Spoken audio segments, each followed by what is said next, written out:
সম্মানিত উপস্থিতি, আপনারা জানেন যে দাওয়াতে তবলিগের মেহনত বিশ্বব্যাপী মুসলমানদের ভিতরে এবং তথা সমগ্র মানব জাতির মধ্যে আল্লাহ তাআলার হুকুম এবং হুজুর সাল্লাল্লাহু আলাইহি সাল্লামের তরিকা সম্প্রসারণে কাজ করে যাচ্ছে।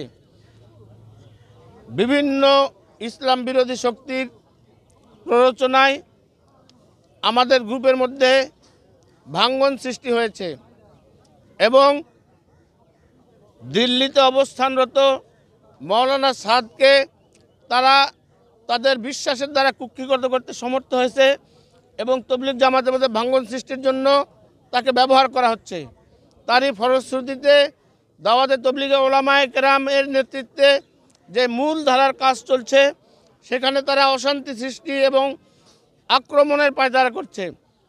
2018 সালে তারা টঙ্গীর মাঠকে রক্তাক্ত করে ফেলতেছে ওলামায়ে কেরামের রক্তে এবং সেই সময় আমরা ফ্যাসিবাদী সরকারের কাছে প্রতিবাদ করে কোনো লাভ করতে পারি নাই এবং তাদের ছত্রছায়ায় এরা আরও অনেক শক্তি সঞ্চয় করছে এবং 2024 সালে এই তো গত কয়েকদিন আগে 17 ডিসেম্বর রাত্রিবেলা ঘুমন্ত নিরীহ মানুষের মধ্যে তারা আক্রমণ করেছে। আক্রমণ করে এখন পর্যন্ত খবর পাইছি আমরা আমাদের 8 জন ভাই শাহাদত বরণ করছেন। অসংখ্য সাথী গুরুতর আহত অবস্থায় বিভিন্ন হসপিটালে শয্যাশায়ী। সাতপন্থীরা তাবলিগের নামে কার্যক্রম তারা চেয়ারে আসলে তাবলিগের কাজ করে না।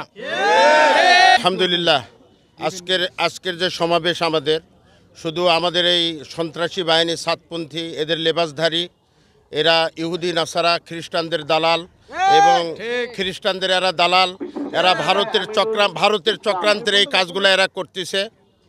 এই জন্য আজকে আমাদের শুধু তবলিগের উপর আঘাত আমরা মনে করছি, শুধু তাই নয়, এইটা আঘাত হচ্ছে গোটা দেশের উপর আঘাত হচ্ছে। আমাদের স্বাধীন সার্বভৌমত্ব বাংলাদেশের উপর আঘাত হানতেছে।